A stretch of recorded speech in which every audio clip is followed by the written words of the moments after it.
Hello बच्चों, कैसे हैं आप? आशा है सभी स्वस्थ और मस्त होंगे। आनंदम पाठचर्या की कक्षा में आप सभी का स्वागत है। आज की हमारी कहानी है बीरू का गमला। किसी नगर में एक व्यापारी रहता था। उसने कड़ी मेहनत से अपने छोटे से व्यापार को इतना बढ़ा लिया था कि वह कई लोगों को रोजगार देने लगा। जब वह बहुत वृद्ध हो गया तो उसे यह चिंता होने लगी कि मेरे बाद इस काम को कौन संभालेगा, क्योंकि उसकी कोई संतान नहीं थी। उसने सोचा कि जो लोग उसके काम में लंबे समय से सहयोग कर रहे हैं, उन्हीं में से किसी एक को अपना उत्तराधिकारी बनाया जाए। अपने जीवन के आदर्शों के अनुसार उसने सबसे योग्य व्यक्ति को चुनने के लिए एक योजना बनाई। उस वृद्ध व्यापारी ने सबको बुलाया और कहा, मैं आप सभी को कोई खास बीज दे रहा हूँ। आपको इसे गमले में बोकर पौधा उगाना है और उस पौधे की अच्छे से देखभाल करनी है। जिस व्यक्ति का पौधा सबसे अधिक स्वस्थ और विकसित होगा, मैं उसे इस व्यवसाय का उत्तराधिकारी बनाना चाहूँगा। मैं 6 महीने बाद सभी के पौधों को देखूंगा।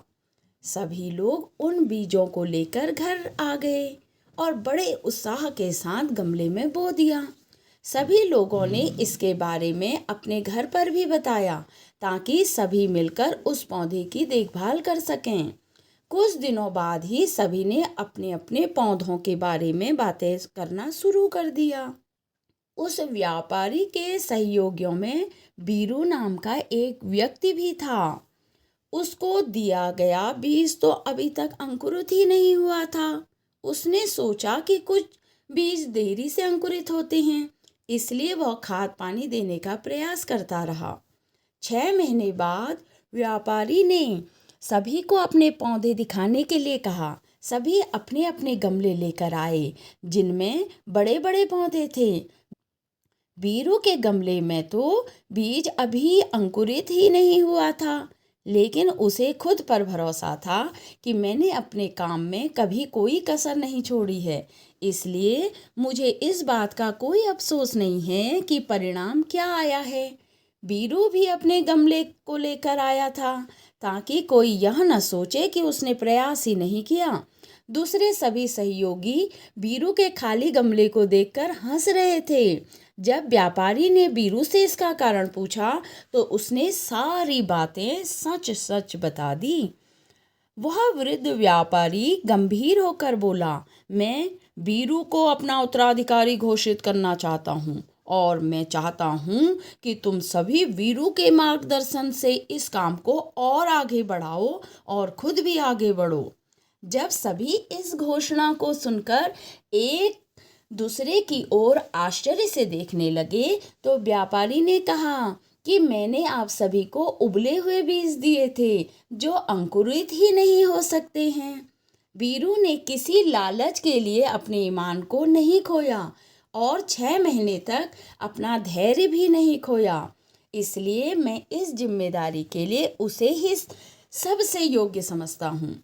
अब सभी को इस बात का पता चल गया था कि बीरू को छोड़कर सभी ने बीज अंकुरित न होने पर दूसरा बीज लगा दिया था।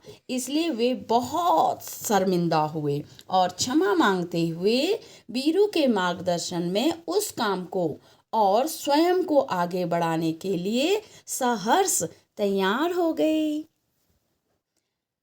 अच्छा बच्चों, आप हमें बताएंगे कि आप में से किस किस को यह महसूस होता है कि चाहे कोई भी नहीं देख रहा हो, फिर भी आप कोई बेईमानी नहीं कर सकते हैं।